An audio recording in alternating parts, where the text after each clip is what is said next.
पुणे के serum institute से 13 राज्यों के लिए कोरोना वैक्सीन रवाना। दिल्ली, मुंबई, चेन्नई, बेंगलुरु और लखनऊ में फ्लाइट्स के जरिए पहली खेप पहुंचेगी। 9 उड़ानों के जरिए अलग अलग राज्यों में वैक्सीन पहुंचेगी। करनाल, चंडीगढ़, लखनऊ पहुंचेगी कोविशील्ड की पहली खेप। हैदराबाद, विजयवाड़ा भेजी गई। भुवनेश्वर, कोलकाता, गुवाहाटी के लिए वैक्सीन रवाना। पटना और अहमदाबाद के लिए पुणे से वैक्सीन भेजी गई। मुंबई में पुणे से वैक्सीन आने से पहले बीएमसी ने तैयारी पूरी की। 60 क्यूबिक मीटर के वॉक इन कूलर में 60 लाख वैक्सीन रखने की कैपेसिटी। भारत सरकार ने सीरम इंस्टीट्यूट से कोविशील्ड वैक्सीन के 1 करोड़ 10 लाख डोज खरीदने का ऑर्डर दिया। एसआईआई सरकार को 200 रुपए में कोविशील्ड की 1 डोज बेचेगी। सरकार ने भारत बायोटेक को भी 55 लाख वैक्सीन का ऑर्डर दिया। 162 करोड़ की लागत होगी।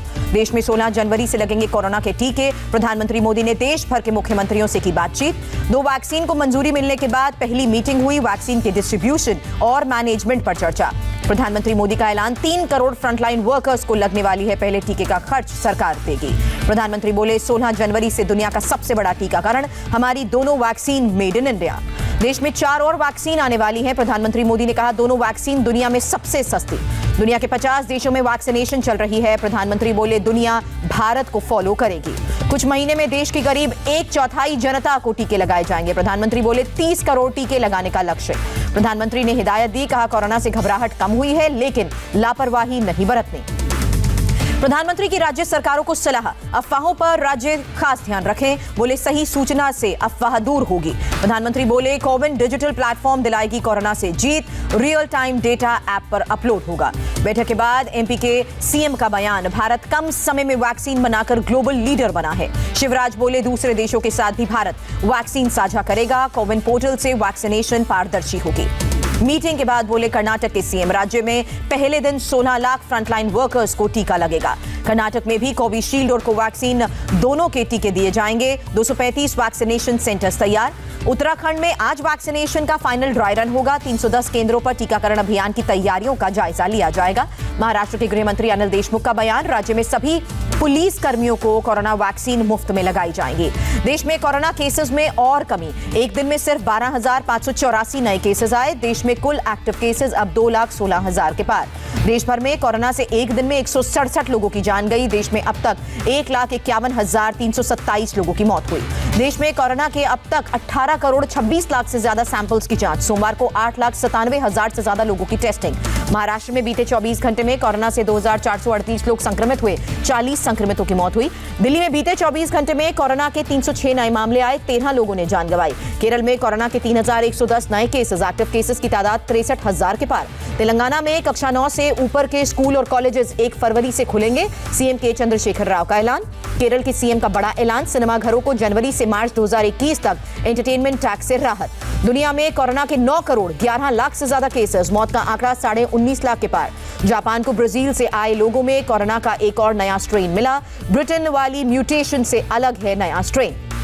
चीन में 1 दर्जन से ज्यादा कंपनीज बना रही है कोरोना वैक्सीन। 2021 में 150 करोड़ डोजेस तैयार होंगी। प्रधानमंत्री मोदी ने बर्ड फ्लू पर भी अपील की, कहा, अफवाह ना फैले, इसका ध्यान रखें। देश के 10 राज्यों में बर्ड फ्लू की पुष्टि हुई। लोगों को जागरूक करने का मिशन चलाया जा रहा है। केंद्रीय मंत्री गिरिराज सिंह का बयान, प्रवासी पक्षियों से फैला बर्ड फ्लू। 22 अक्टूबर को एडवाइजरी जारी हुई थी। गिरिराज सिंह बोले, विश्व पशु संगठन ने गाइडलाइंस भी दी हैं। बर्ड फ्लू इंसानों में ट्रांसमिट नहीं होता।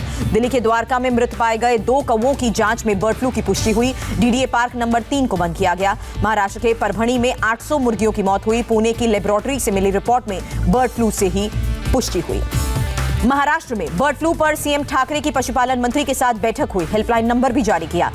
केंद्रीय मंत्री श्रीपद नाइक के साथ कर्नाटक के अंकोला में बड़ा हादसा हुआ। कार पलटने से पत्नी और पर्सनल सेक्रेटरी की जान गई। हादसे में श्रीपद नाइक भी जख्मी हुए। अस्पताल में इलाज जारी। प्रधानमंत्री मोदी ने गोवा के सीएम प्रमोद सावंत से बात की। इलाज के पूरे इंतजाम करने की बात कही। हादसे के शिकार केंद्रीय मंत्री श्रीपद नाइक से मिलने गोवा जाएंगे रक्षा मंत्री राजनाथ सिंह। श्रीपद नाइक की स्वास्थ्य की जानकारी लेंगे। प्रधानमंत्री मोदी आज नेशनल यूथ पार्लियामेंट फेस्टिवल को संबोधित करेंगे। वीडियो कॉन्फ्रेंसिंग के जरिए कार्यक्रम में होंगे शामिल। 3 विजेताओं को भी प्रधानमंत्री के सामने बोलने का मौका मिलेगा।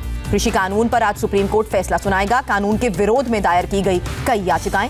दिल्ली बॉर्डर पर चल रहे किसानों के आंदोलन को लेकर फैसला सुनाएगी सुप्रीम कोर्ट।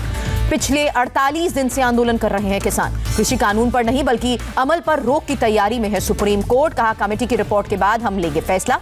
सुप्रीम कोर्ट ने कहा अगर सरकार ने कमेटी नहीं बनाई तो हम बनाएंगे। किसान कमेटी के सामने अपनी समस्या रखेंगे। सुप्रीम कोर्ट की टिप्पणी पर कृषि मंत्री नरेंद्र तोमर का कमेंट करने से इनकार। 15 जनवरी की बातचीत में समाधान की उम्मीद जताई।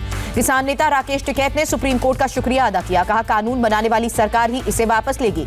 पश्चिम बंगाल में विवेकानंद जयंती के मौके पर टीएमसी बीजेपी का शक्ति प्रदर्शन। सांसद अभिषेक बैनर्जी और बीजेपी नेता शुभेंदु अधिकारी कोलकाता में रोड शो करेंगे। पूर्वी यूपी के दौरे पर एआईएमआईएम नेता ओवैसी वाराणसी, आजमगढ़, जौनपुर समेत 4 जिलों का दौरा करेंगे। सुहेलदेव भारतीय समाज पार्टी के अध्यक्ष ओम प्रकाश राजभर से भी मिलेंगे। ओवैसी साथ में 4 जिलों का दौरा करेंगे। असम के सिलचर में बीजेपी अध्यक्ष जेपी नड्डा का ऐलान। कहा 2021 में फिर सत्ता में बीजेपी लौटेगी। असम की रैली में जेपी नड्डा ने हुंकार भरी। कहा असम की संस्कृति और भाषा को बचाना बीजेपी का कर्तव्य। असम में नड्डा ने गिनाए केंद्र सरकार के काम। कहा 50 साल पुराना बोडो मामला प्रधानमंत्री ने सुलझाया। यूपी के अस्पतालों पर विवादित बयान देना आप विधायक सोमनाथ भारती को महंगा पड़ा। 14 दिन की न्यायिक हिरासत में जेल भेजे गए। चीन ने ठंड की वजह से पूर्वी लद्दाख में एलएसी के पास अंदरूनी इलाकों से हटाए 10,000 सैनिक। अग्रिम इलाकों में तैनाती बरकरार। एलएसी पर तैनाती के बीच जनरल बिपिन रावत पहुंचे लद्दाख। ऑपरेशन और दूसरी तैयारियों का ब्यौरा लिया। वायुसेना प्रमुख आरकेएस भदौरिया ने लद्दाख के फॉरवर्ड बेस का दौरा किया। जवानों से मिले, तैयारियों का जायजा लिया।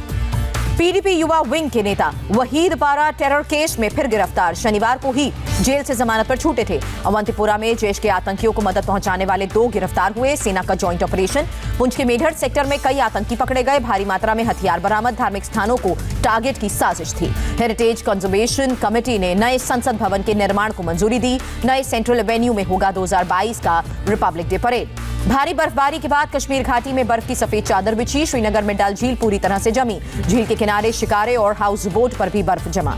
मुंबई में कोस्टल रोड बनने का काम शुरू हुआ। सीएम उद्धव ठाकरे ने की शुरुआत। मलबार हिल के नीचे टनल के जरिए सड़क खोदने का काम शुरू।